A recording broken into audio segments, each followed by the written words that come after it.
حضرت عیسیٰ علیہ السلام کا معجزہ کہ بنی اسرائیل میں ایک شخص تھا جس کی بیوی نہایت حسین تھی، جس پر وہ اسرائیلی فریفتہ تھے۔ چنانچہ جب اس عورت کا انتقال ہو گیا تو اس اسرائیلی کو بڑا قلق ہوا اور ایک مدت تک وہ اس عورت کی قبر پر بیٹھا روتا رہا۔ اتفاقاً حضرت عیسیٰ علیہ السلام کا ادھر سے گزر ہوا تو انہوں نے اس اسرائیلی کو پریشان حال دیکھ کر اس کا سبب معلوم کیا۔ جب اسرائیلی نے اپنا واقعہ بیان کیا تو حضرت عیسیٰ علیہ السلام نے دریافت فرمایا، کیا تو چاہتا ہے کہ میں اس کو تیرے لیے زندہ کروں؟ اس نے عرض کیا کہ ہاں حضور، یہی میں چاہتا ہوں۔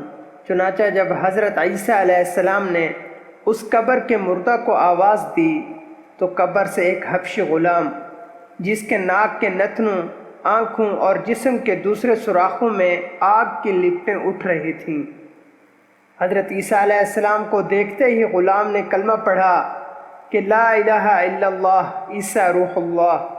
اسرائیلی نے یہ دیکھ کر عرض کیا، حضور مجھ سے غلطی ہو گئی، میری بیوی کی قبر تو دوسری ہے۔ یہ سن کر حضرت عیسیٰ علیہ السلام نے حبشی کو حکم دیا کہ تم اپنی قبر میں واپس ہو جاؤ۔ چنانچہ وہ مردہ ہو کر گر گیا اور اس کی قبر کو مٹی سے چھپا دیا گیا۔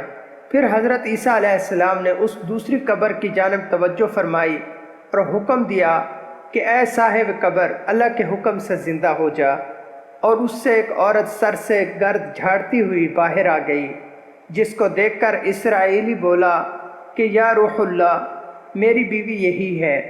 اور حضرت عیسیٰ علیہ السلام کے حکم سے وہ اسرائیلی اپنی بیوی کو ہمراہ لے کر واپس ہونے لگا، مگر عرصہ سے جاگا ہوا تھا، اس لیے اس پر نیند کا غلبہ ہو گیا، اور اس نے بیوی سے کہا کہ تیری قبر پر گریہ زاری اور بیداری نے مجھے ہلاک کر دیا ہے، اس لیے میں چاہتا ہوں کہ کچھ دیر آرام کر لوں۔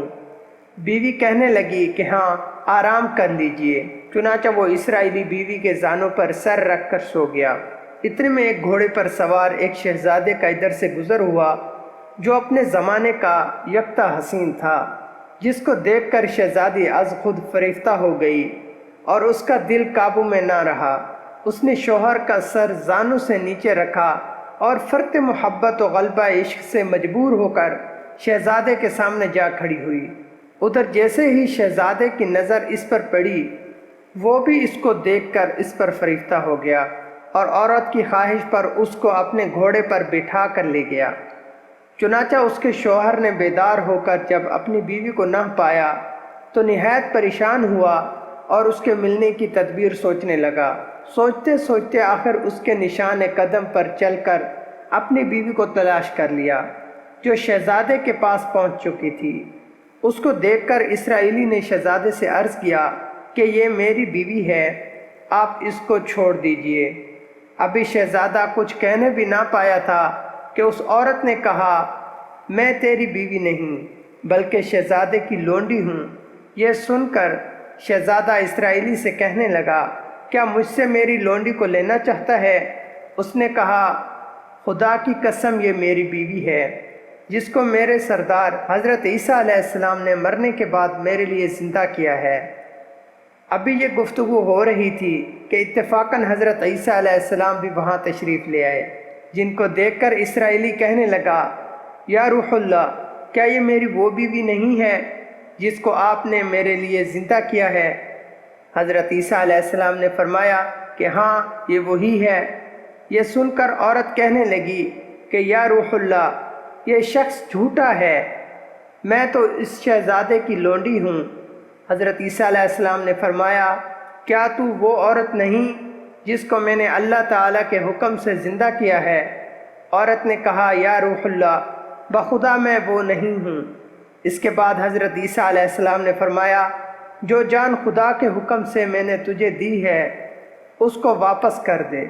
یہ سنتے ہی وہ عورت پھر مردہ ہو کر گر پڑی، اور حضرت عیسیٰ علیہ السلام فرمانے لگے کہ جو شخص ایسے آدمی کو دیکھنا چاہے جو کافر مرا تھا اور زندہ ہو کر ایمان لایا، تو وہ اس حبشی غلام کو دیکھ لے جو پھر ایمان کی حالت میں مرا ہے، اور جو کوئی ایسے شخص کو دیکھنا چاہتا ہے جو مومن مرا تھا پھر اللہ نے اس کو زندہ کیا اور وہ کافر ہو کر حالت کفر میں مر گیا تو وہ اس عورت کو دیکھ لے۔